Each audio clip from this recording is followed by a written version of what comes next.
If you are a burnt out entrepreneur, you need to watch this video. There is a trend out here. I'm hearing it in all of the small business groups I'm a part of. I'm hearing over and over again that people are burnt out. They're wanting to go on a sabbatical. They can't keep up with the pace. They're pivoting. They're this, they're that. And friends, I did not experience that in 2024. I've had a great year. The business has had a great year. It's grown without even impacting our profit margins. And it has because of these two key assets that I spend intentional time on before the start of a new year every year. And it keeps my business growing while making sure I don't burn out.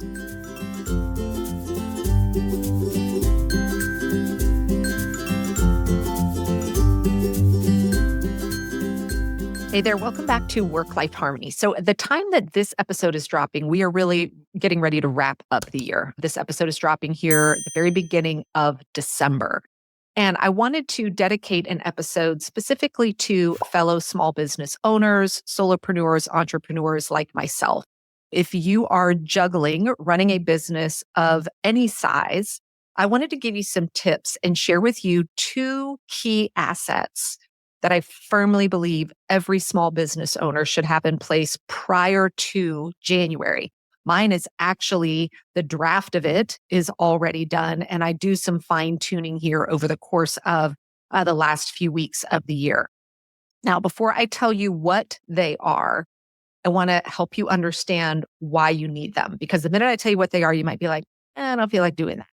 But when you understand the value they provide, and why I encourage you to do this, you might be ready to listen with some more intrigued ears, if you will.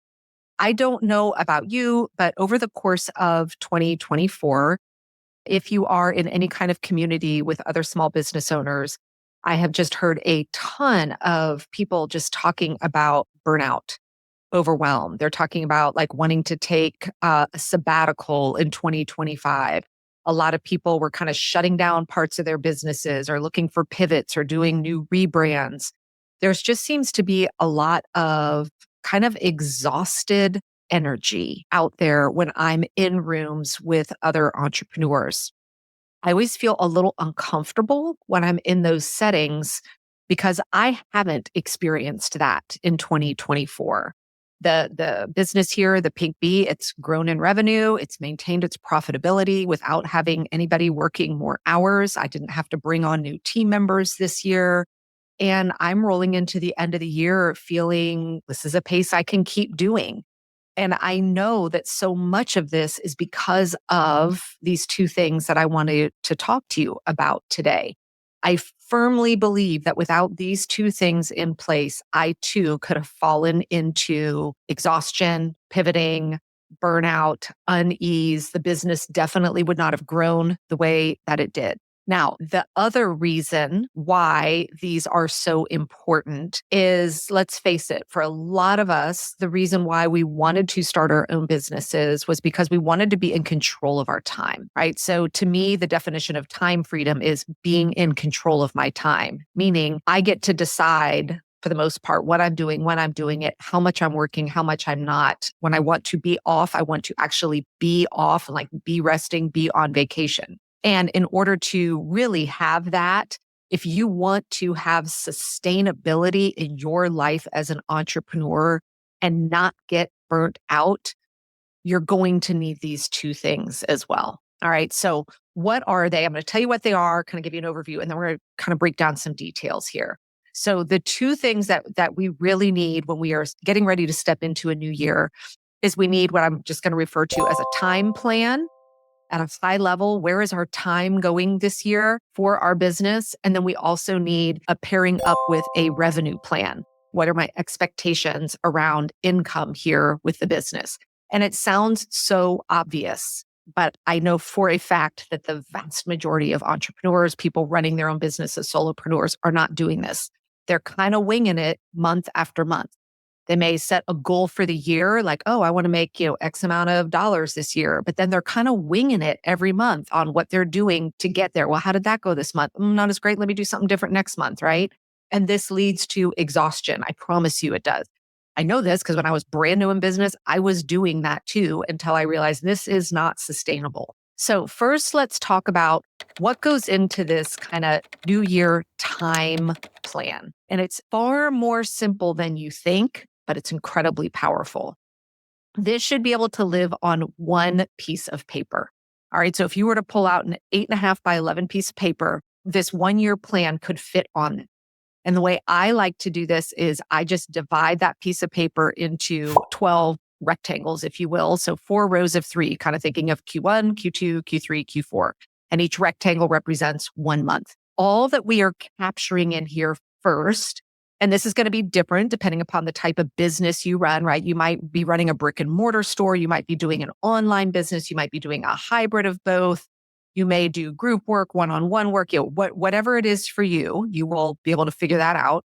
But then within each of those rectangles, the first thing that we need to layer in is what are the activities? Where is your time going in your business? So you need to be thinking about what events. Are you having any events in a given month, whether it's in person or a virtual event? So for example, if you attended my Planapalooza event in October, next year, 2025, in my square for October, it says Planapalooza, right? I know I'm doing that next October. I do it every year.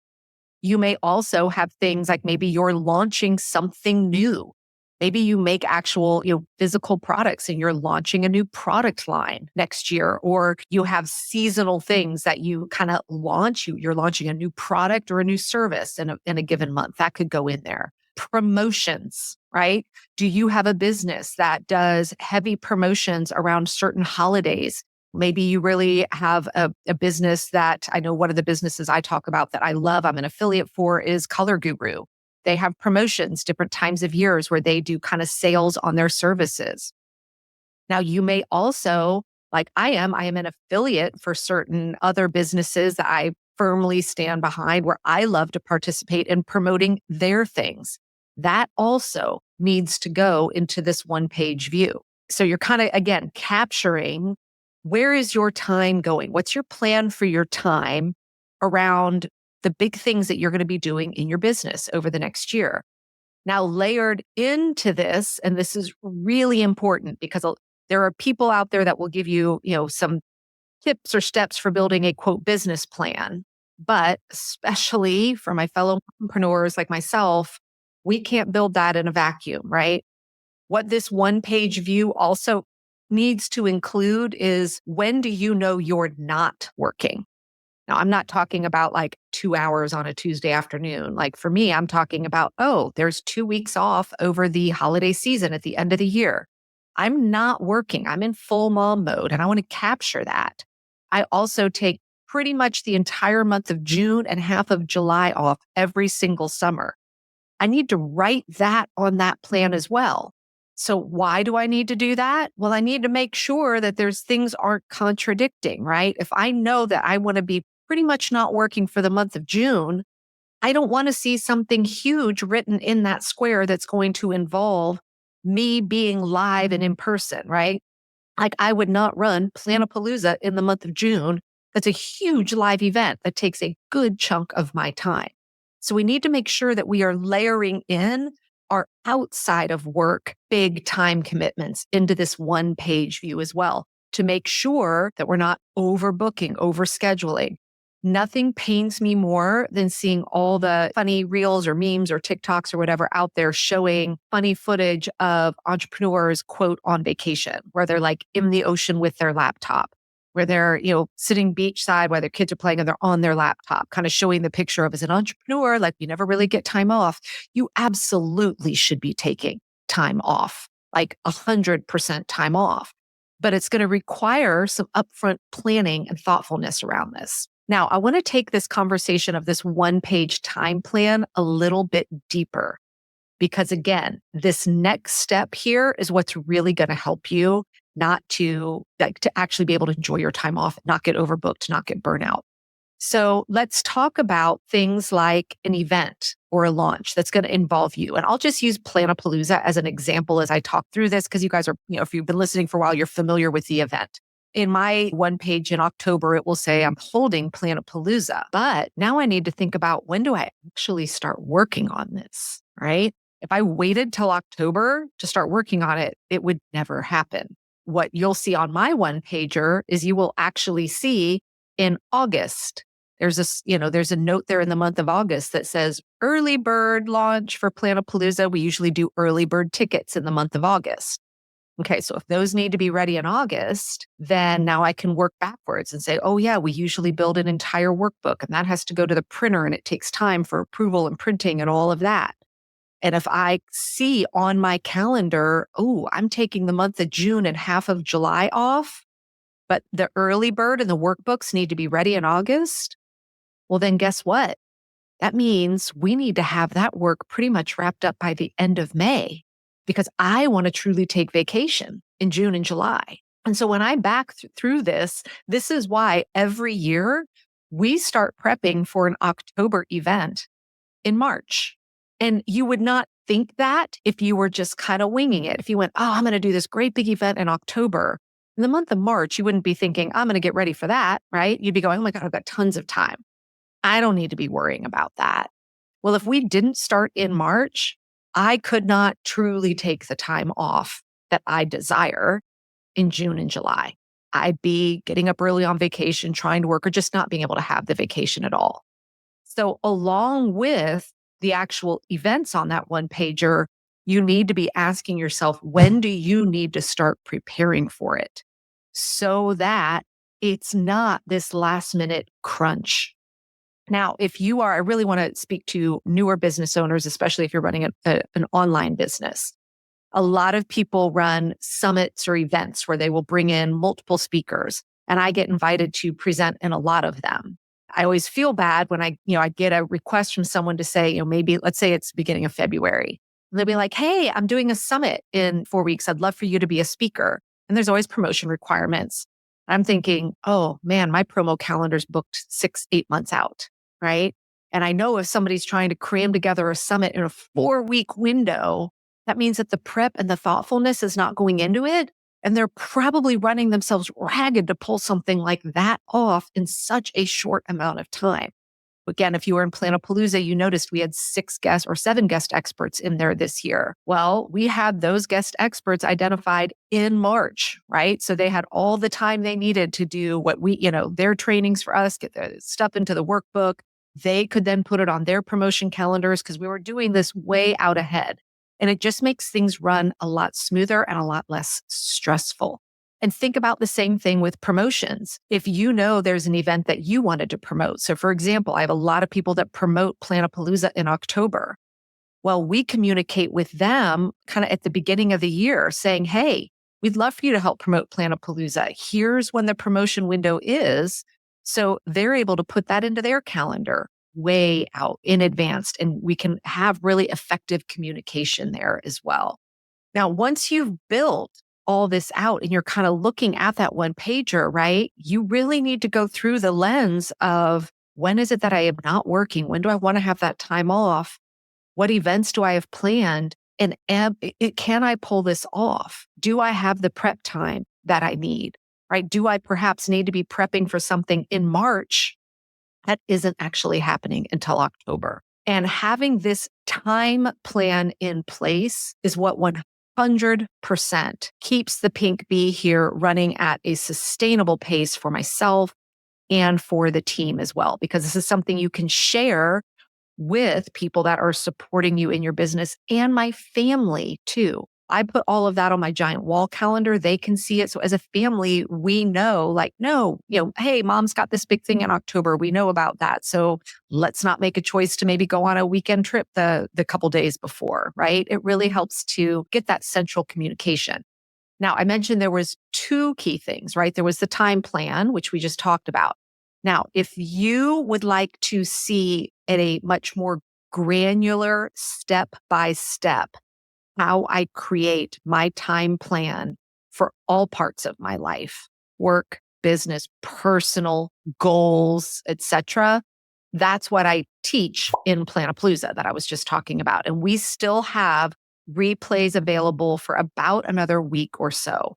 So if you want to grab the replays and actually build out your annual plan for 2025, watching along with the replays, You can still go grab those at megansumrell.com/plan. But again, those will go away soon. We only offer those repays for a little window because I want you to watch it and actually get your plan in place. Now, the second part of this is the revenue plan. We need to have our time plan in place so that we make sure that we're not going to be burnt out and overworked and we're not looking to take a sabbatical in the upcoming year. But then along with that, if you're in business, chances are you're in business to earn money, right? This is how I know I contribute to our family. So a revenue plan is something that gets a lot more granular than the time plan because we're actually building out through a step-by-step process how we are kind of estimating and planning how much revenue is coming in on a month-by-month basis for the new year. A lot of business owners that I meet, when I ask them like, hey, how are you, what are you planning for revenue next year? How are you going about that? Their answer is usually to say, well, I really want to increase by 35% from this year. So let's say they made $100,000 this year. They're like, yeah, my goal for next year is 135,000. And it's just this goal. I'm like, well, how are you breaking that out month over month? Oh, I'll just divide it by 12. Like, but do you have a plan in place to have revenue coming in every month, right? And most people aren't thinking about it at that level. So I teach a very step-by-step how I do my revenue planning for the year inside a little mini course I've got called Revenue Planning for Small Business Owners. We actually offer that as kind of an add-on to those Planapalooza replays. But here's what I want to tell you that you need to be thinking about with your revenue plan.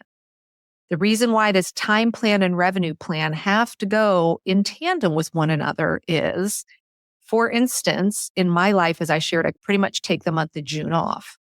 So if I know I'm not working in June, my revenue plan for the month of June, let's say I'm planning on making a certain amount of money that month, I better clearly see on my time plan how that's going to happen if I'm not actively doing anything, right?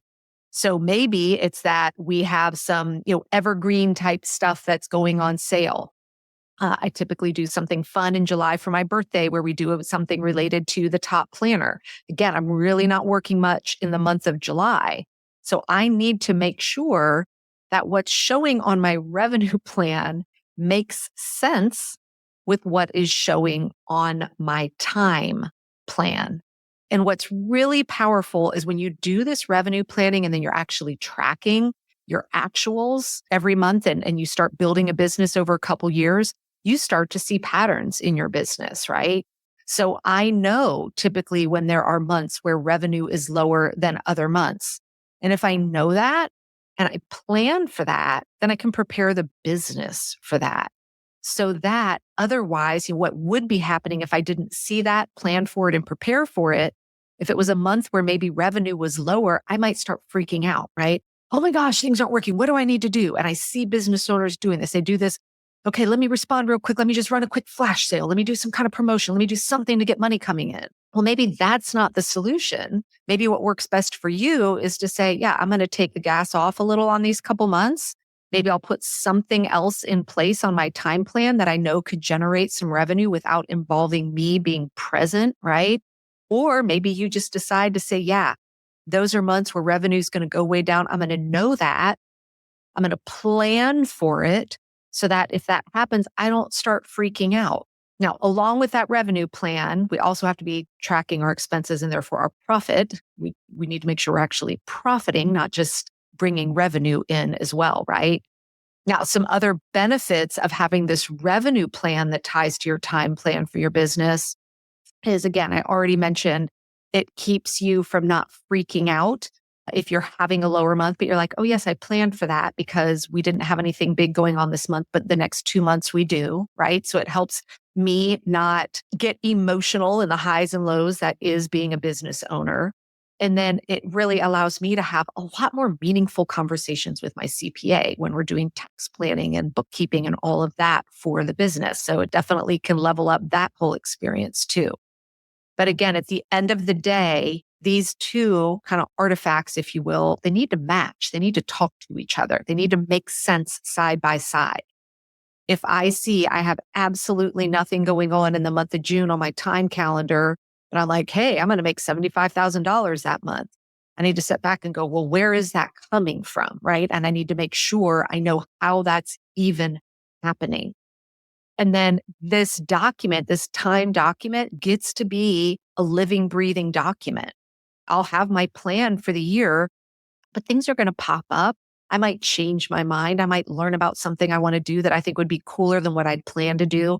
This doesn't mean that now you're stuck, that you can't be an entrepreneur. Part of the fun of being an entrepreneur is I'm always coming up with new ideas, right? I love that part of running a business, but it means I get to be very intentional about where I want to shift, where I want to change. And I'm always looking at that time plan to make sure if I'm saying yes to something, is this going to impact the quality of life that I want? I want to keep this a sustainable business year after year after year. And so, I know last year I got invited to two really cool things in August, but it would have meant a pretty significant time commitment for me in June and July. And while I wanted to say yes, I knew for me what was more important was having that time off that I had planned. So I said, I can't do it. I don't have the time for that. And if I had said yes, it would have meant that I was not enjoying the time off that I had planned to enjoy. So you get to use these tools to support you all year long. So again, if you really want to kind of learn this annual planning process in more detail, and again, it's going to include business, but also your life around it, you can still grab those replays at megansumrell.com/plan at the time this episode is airing. And I really encourage business owners, have your own flavor of a time plan and a revenue plan for the upcoming year to make sure that you can build a business that's sustainable for you, that you enjoy, that you love, and that meets your needs. All right. Have a great rest of the week, and I'll see you back here next week.